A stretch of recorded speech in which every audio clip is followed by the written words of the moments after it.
All this in reaction to what Paul St. Pierre Plamondon said over the weekend. I think fair to say, exhorting the troops at a PQ meeting, at a summit there, to say, look, it's separation, it's happening, it's going to happen before the end of the decade. And I think a lot of people woke up when he said that, because that was a bit of a change of pace for Paul St. Pierre Plamondon.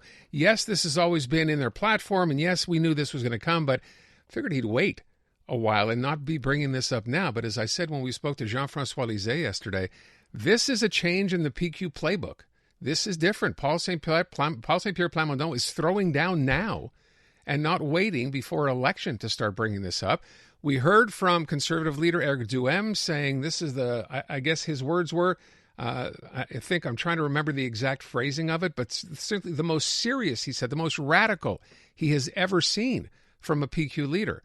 Marc Tanguay is the interim leader of the Provincial Liberal Party. He is on the line. Monsieur Tanguay, thank you for being here this afternoon. So you heard what Éric Duhem had to say. What do you have to say? What do the Provincial Liberals have to say to what Paul St. Pierre Plamondon said? Yeah, absolutely. So first, thanks for having me.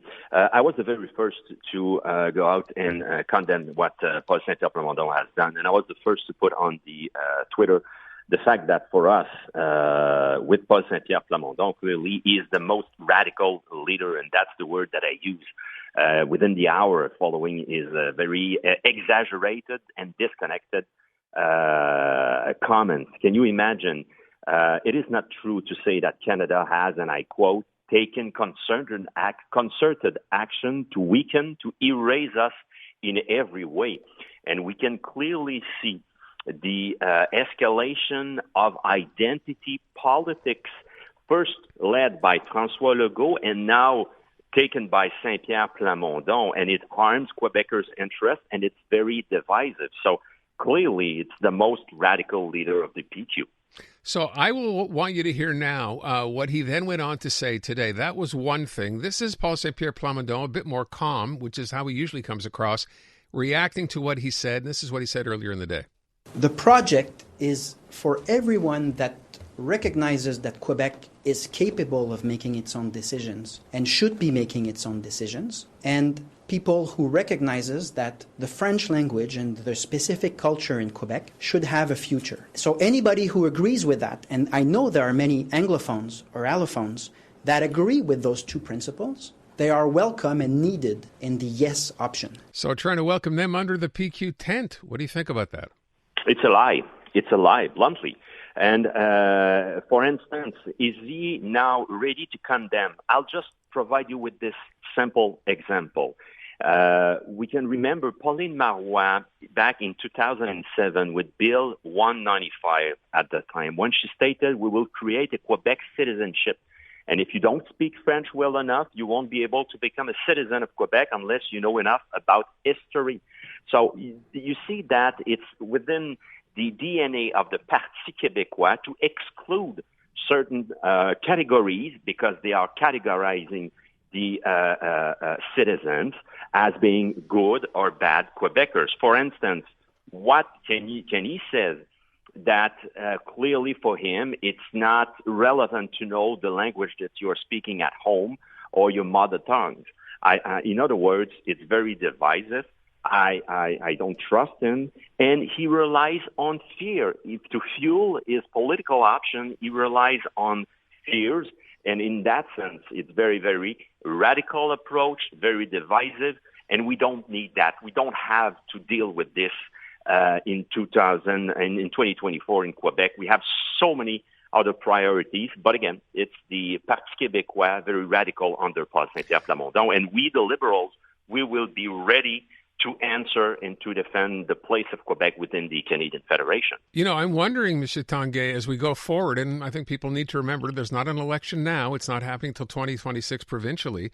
But in what he just said, he almost, for all intents and purposes, he did say it, he's welcoming, saying there is room for you, Anglos and Allos, in a sovereign Quebec under my government. Yeah, but I don't trust him. Again, facts speak louder than this single declaration. Another category of person, temporary foreign workers. We need these temporary foreign workers. He wants to send them back home. I am very curious to know which ones he wants to send back home. those who work in our healthcare system, in construction, or those who work in our small and medium-sized businesses. Again, we cannot take him for his words. This declaration saying, no, it's inclusive. It's everything but inclusive. It's categorizing you're a good or you're a bad Quebecers depending on the DNA of the Parti Québécois, and now announcing the last chance referendum within his eventual mandate of the PQ. I think that it's far away from Quebecers' priority, and it's very divisive. Well, Quebecers are looking at this, so they hear what he had to say, and then they hear or they see what François Legault has been saying more and more. This, first of all, the threat of a referendum on immigration and trying to drive a wedge between the provincial government and the federal government. It seems to me they're having a fight as to who can be the biggest one or the first one to say, okay, ça suffit, and go ahead and call a referendum, even though François Legault has said he wouldn't. Yeah, absolutely. And François Legault is the ally of Paul Saint-Pierre Plamondon. François Legault, by speaking of immigration as a threat, of Louisianization, has fueled identity politics. And again, we can see that François Legault wants to be in competition with Paul Saint-Pierre Plamondon on that field. It's very divisive. And clearly for us, we are condemning him. And again, I think that the Quebec Liberal Party, we have an important and central role to play, making sure that we will be respecting each and everyone's rights and freedom. We can talk about Bill 21. We can talk about Bill 96. We can talk about Bill 40. We voted against all these bad laws, and we have a job to do, and we will do it. Last question, I'll let you go. With respect to a partition which came up after that speech by M. Plamondon, what do you make of that? Do you any credence to that? You think that's an idea that could work? No, I don't think, honestly, I don't think that it's an option that we have to embrace.